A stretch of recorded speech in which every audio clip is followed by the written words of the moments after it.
This video is created by me, but it will be narrated by artificial voice because, as you can hear, my voice doesn't sound really good, and my English is good, but not good enough to make commentary for the whole video.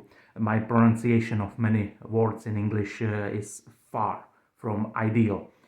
I tried to make commentary for my video, and believe me, the version with AI voice sounds quite better. So that's it.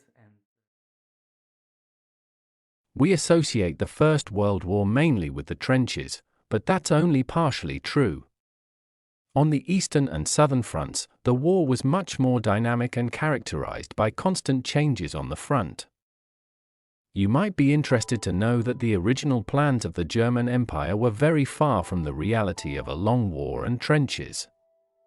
The plan drawn up by General von Schlieffen was based on a quick strike on France through Belgium and a decisive strike on Paris.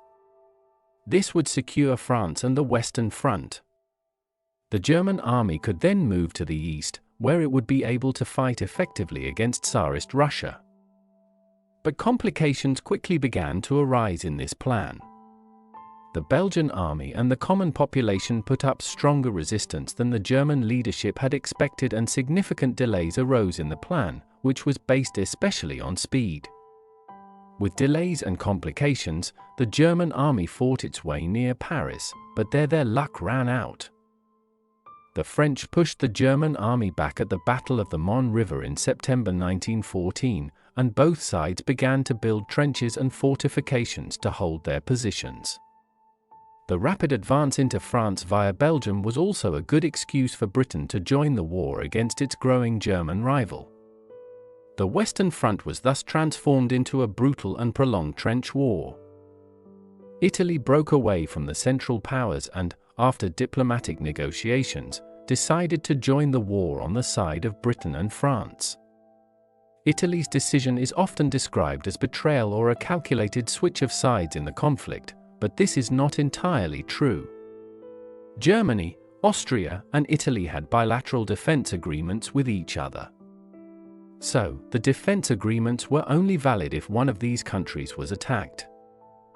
But the war was instead started by the German Empire and Austria-Hungary, so the treaty was invalid.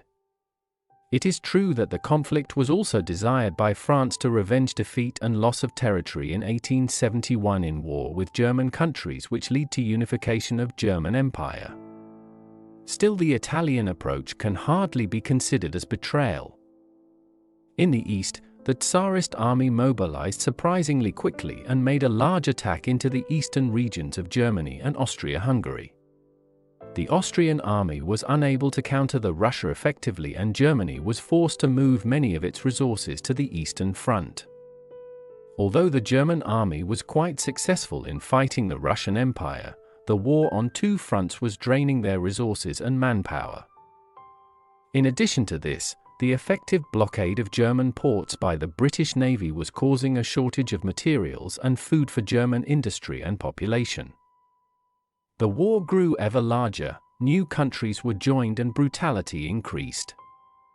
Eventually the Germans managed to take Russia out of the war in 1917 by the steady advance of their troops and the civil war in a collapsed Russia, where the Bolsheviks led by Lenin took power at the end. This allowed most of the troops and resources to be moved to the Western Front, but it was too late.